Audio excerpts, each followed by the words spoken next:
药君孟子愿讲第2集浩然之气，愿化之志。第9讲公孙丑上1，浩然正气，发自本愿。原文片段：我善养无浩然之气，此气也至大至刚，以直养而无害，则塞于天地之间。大白话解读：孟子说，我最擅长的是养我那浩然正气，这种气势浩大刚正，若用正道来滋养它，不让它受损，就会充满天地之间。药君愿讲义理，浩然之气不是愤怒，不是狂傲，而是从愿中生出的正直与坚毅，它来自你守愿不动，行愿不屈，爱众生不退的勇气。药君愿人，愿气浩然，修愿如燃灯，点燃天地正气。愿法发愿引导，愿者修气，气即是愿力之体。愿深则气足，气足则不惧黑暗，不惧恶事，不惧孤行。你若愿真行稳，自有浩然之光贯通法界。结语发愿句：我愿养我愿气，使其浩然光明，充满天地。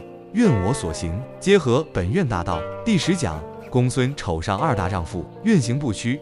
原文片段：富贵不能淫，贫贱不能移，威武不能屈，此之谓大丈夫。大白话解读：孟子说，真正的丈夫不能被富贵诱惑，不能被贫贱动摇，也不能被权势屈服，这样才算有骨气。药君愿讲义理，修愿之人就是法界的大丈夫。你以愿为命，不为钱动，不为苦退，不为世折，这才是愿的坚定。药君愿主不屈于世道，不困于境遇，只为愿行而不懈。愿法发愿引导，你若有真愿，就别轻言放弃；你若知愿之光，就别怕世之暗。哪怕世间不理解你，你也要坚定如初，行至光明。结语发愿句：我愿为大丈夫，不因苦而退，不因忧而屈，不因孤独而弃愿心。第11讲公孙丑上3行一于愿，至道于光。原文片段：行一不义，杀一不孤，而得天下，皆不畏也。大白话解读：孟子说，让我做一件不义的事，杀一个无辜的人，即便能换来天下，我也绝不愿意。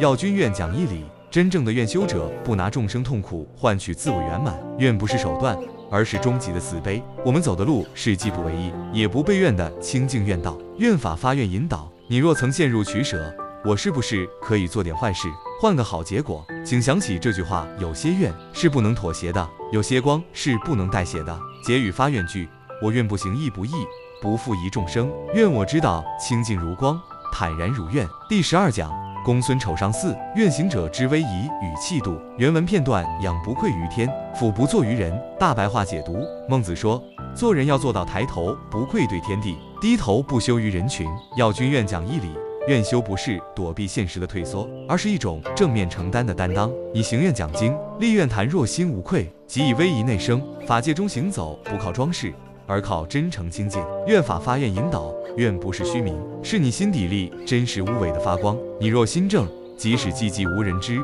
天地也知你之光。结语发愿句：我愿仰不愧天，俯不作人，愿我一生清白如光，一心不移，本愿出至。第13讲公孙丑下以施愿于政，济世为人。原文片段：得百里之地而亡，不以兵强天下。大白话解读：孟子说，治理好一个百里之地，靠仁政而非兵力，也能成为天下之主。药君愿讲义理，这正是愿界治理之道，不靠压迫，不用恐惧，不求权势，而是靠愿感召，愿引渡，愿福光。清愿法界之中，每一寸愿地，皆以慈悲于法而治。愿法发愿引导，你我愿修者，不求成为王者，而是愿成为引光之人，能护一人，即得一愿之地；能照一心，即照一界众生。结语发愿句：我愿不强人以愿，而愿化其心；愿不以势压众，而愿以光度生。第14讲公孙丑下2，愿主之德，以身感人。原文片段：爱人者，人恒爱之；敬人者，人恒敬之。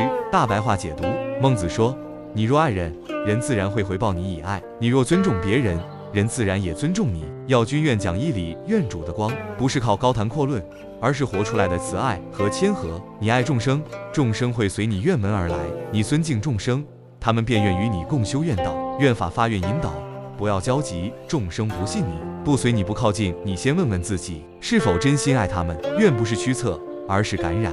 结语发愿句：我愿爱人以心，敬人以身，愿我之光柔和无碍，此爱如愿。第15讲公孙丑下3，清贫无损愿，志行不因困。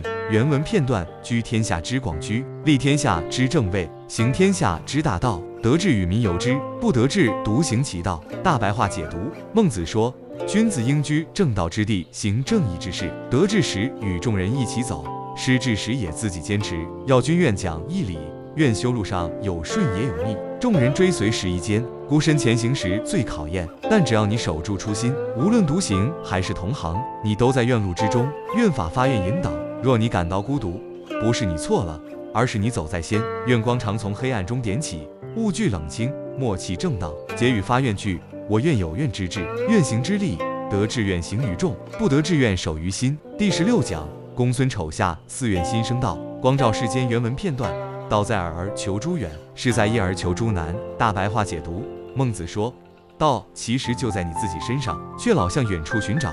事其实本来简单，却非要往难处钻。要君愿讲义理，你要的愿门其实就在你心中，你要的归界其实就在你发愿那一刻已经开启。很多人把愿修看得太高远、太艰难，其实只要你开始，就是光的起点。愿法发愿引导，别再等，我有资格了再发愿，我修好了再讲经，你此刻就可以开始，只要你真心。结语发愿句：我愿不再远求，不再迟疑，愿我心即是道，我愿即是光。